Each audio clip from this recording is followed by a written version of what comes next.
All right. Um, so in this video, we are going to read through Romeo and Juliet, Act 2, Scene 5, and Scene 6. I believe in the Scene 4 video, I said that we just had one more. We have two more. One of them super, super short. Both of these scenes are really short. So we're going to just combine them into one video. So same annotations as always. You're going to follow along. Scene 5, we change places because remember in scene 4, we were out on the street. The nurse was meeting with Romeo. This is a little while later, and this is back in the Capulets orchard. I like a lot of times they will set this in Juliet's bedroom, and I think I like that better than out in the orchard, like Juliet's just hangs out in the orchard. So we have Juliet by herself. So this is a soliloquy. So we're going to actually make a comment box, and we're going to call this a soliloquy, which means soliloquies happen in Shakespeare. They happen in other plays, but the term is for Shakespeare plays. That's when there is a character on the stage by themselves and they talk about their thoughts and their feelings because, we can't, if it was a movie, they would just do a voiceover, but we can't do that in a play. And so we understand what they're feeling and what they're thinking, but then the other characters don't necessarily. All right. So Juliet by herself, it says, "The clock struck 9 when I did send the nurse. In half an hour she promised to return, so 9:30ish.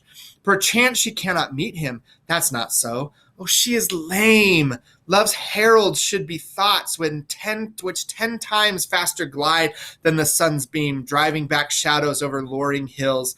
Therefore do nimble pinioned doves draw love, and therefore hath the wind swift Cupid wings. Now is the sun upon the highmost hill of this day's journey, from 9 till 12 is 3 long hours, yet she is not come. Had she affections and warm youthful blood, she would be as swift in motion as a ball. My words would bandy her to my sweet love, and his to me, but old folks, many fain, as they were dead, unwieldy, slow, heavy, and pale as lead. Oh God, she comes!" So I don't really like Juliet in these lines because Juliet is acting like a petulant child, petulant, impatient child. She is a child, right? But she's like, "Where's the nurse? She said she would be back at 9:30, and now it's 12. What's going on? What I want to know what Romeo has said. Like, come on, give the lady a break. She's old." There are some really good past versus the future lines in this soliloquy, though, so we'll have to mark those up later. All right, the nurse comes back. "Oh, honey nurse, what news? Hast thou met with him? Send thy man away. Peter, stay at the gate." So Peter didn't even get a line. He's out. "Now, good sweet nurse, O Lord, why lookest thou sad? Thou news be sad, yet tell them merrily. If good, thou shamest the music of sweet news by playing it to me with so sour a face. I am a weary. Give me leave a while. Fie, how my bones ache. What of jaunt have I had? What have I had? I wouldest thou had my bones, and I thy news. Nay, come, I pray thee, speak, good nurse, speak." So they're fighting back and forth, and the nurse is like, "I'm tired. Leave me alone. Let me catch my breath. Let me take a nap." Right? And she's like, "No, tell me." So again, this past versus the future. "Jesus, what haste? Can you not stay a while? Do you not see that I am out of breath? How art thou out of breath when thou hast breath to say to me that thou art out of breath?" Which is a funny line. "The excuse that thou dost make in this delay is longer than the tale thou dost excuse. Is thy nose good or bad? Answer to that. Say either, and I'll stay the circumstance. Let me be satisfied. Is it good or bad?" "Well, thou hast made a simple choice. You know not how to choose a man. Romeo, no, not he, though his face be better than any man's. Yet his leg excels all men's, and for a hand and a foot and a body, though they be not to be talked on, yet they are past compare. He is not the flower of courtesy, but I'll warrant him as gentle as a lamb. Go thy way, wench, serve God. What, have you dined at home? No, but all this did I know before. What says he of our marriage? What of that? Lord, how my head aches. What a head have I. It beats as it would fall in 20 pieces. My back, oh, the other side, oh, my back. A lot of times they show Juliet giving her like a back massage, a back rub.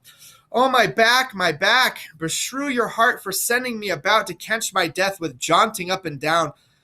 Faith, I am sorry that thou art not well. Sweet, sweet, sweet nurse, tell me, what says my love?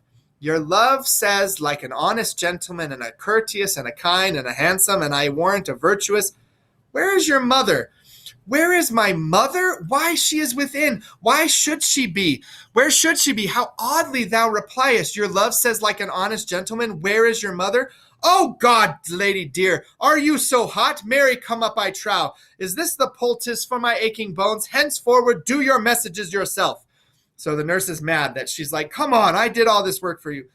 Here's such a coil. Come, what says Romeo? Have you got leave to go to shrift today? Remember, we talked about shrift in the last act. Shrift is confession, so we're going to underline shrift. So shrift is confession. Have you leave to go to convention today? Right? I have. Then hie you hence to Friar Lawrence cell. There stays a husband to make you a wife. That's one of the nurse's famous lines. So we're going to highlight in blue. And this line as well. Okay. Now comes the wanton blood up in your cheeks. They'll be in scarlet straight at any news. Hie you to church. I must another way to fetch a ladder by the which your love must climb a bird's nest soon when it is dark. I am the drudge and toil in your delight, but you shall bear the burden soon at night. That's gross. She's like, you're going to get pregnant and you're going to bear the burden. Go, all to dinner. Hie you to the cell. Hie to high fortune, honest nurse, farewell. So they all leave, right? So now the message has been delivered and Juliet is going to go and go to get married. So remember that we're going to do our after scene motifs. Lots of past against the future for this one. No futility against fighting and fighting fate or light and dark, though. Just the past versus the future. So highlight for that motif. And then let's go ahead and after you've done that, you can pause the video, come back, and we'll do this. So now let's read scene 6. So last scene, super short. We're doing the same annotations as before, and we're actually not going to highlight anything. Okay, so we're just going to be making comments. So we're going to make a comment right here. So it's Friar Lawrence's cell, and this is right before the secret wedding. So right before. We're all coming to Friar Lawrence's cell. So we have Friar Lawrence and Romeo. Friar Lawrence says, so smile the heavens upon this holy act, that after hour with sorrow chide us not. So I'm going to make a note here just to remind us that Lawrence thinks that he is doing God's work by marrying these two. Because remember, I don't believe that his intention is totally virtuous. He thinks he's going to be the hero of Verona and he's going to solve the feud. Amen, amen. But come what sorrow can, I cannot countervail the exchange of joy that one short minute gives me in her sight. Do thou but close our hands with holy words, then love devouring death do what he dare. It is enough, but I may call her mine.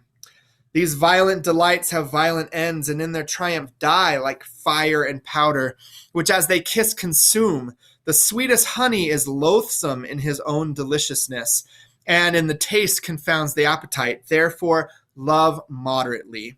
Long love doth so. Too swiftly arise as tardy as to slow. And so Friar Lawrence gives him some really good advice, which is good advice for anyone, right? Love moderately. So he's comparing love to a fire and powder, like gunpowder. And when you put fire on gunpowder, it blows up, right? That's no good. And if you have the sweetest honey, if you eat too much of it, it can become, you're like, whoa, that's too sweet. Like you've had a piece of cake that's just too rich and too sweet, and you're like, oh, that's too sweet. So he says, love moderately, and that's how you're going to have a long marriage. which doesn't seem good for Romeo and Juliet because they have not been loving moderately. Enter Juliet. Here comes the lady, oh so light of foot, will ne'er wear out the everlasting flint. A lover may bestride the gossamer that idles in the wanton summer air, and yet not fall, so light is vanity.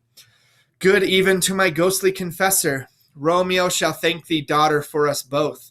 As much to him, else is his thanks too much. Ah, Juliet, if the measure of thy joy be heaped like mine, and that thy skill be more to blazon it than sweeten with thy breath this neighbor air, and let rich music's tongue unfold the imagined happiness that both either receive in either by this dear account. Conceit more rich in matter than in words, brags of his substance, not of ornament. They are but beggars that can count their worth, but my true love is grown to such excess, I cannot sum up some of half my wealth. Come, come with me, and we will make short work, for by your leaves you shall not stay alone till Holy Church incorporate two in one. So they go, they leave, and now they are going to be getting married. So for our motifs, we have a little light versus dark going on in here, but nothing else. So make sure that you mark for our motifs, and don't worry about past against future or futility of fighting fate. After this scene is where they get married. We don't actually get to see the wedding or the ceremony. It's in secret, behind closed doors. The only people that know about it are the nurse and Friar Lawrence, and they're going to keep the secret. So we'll see you next time in Act 3. Make sure you do your annotating. We'll talk to you later. Bye.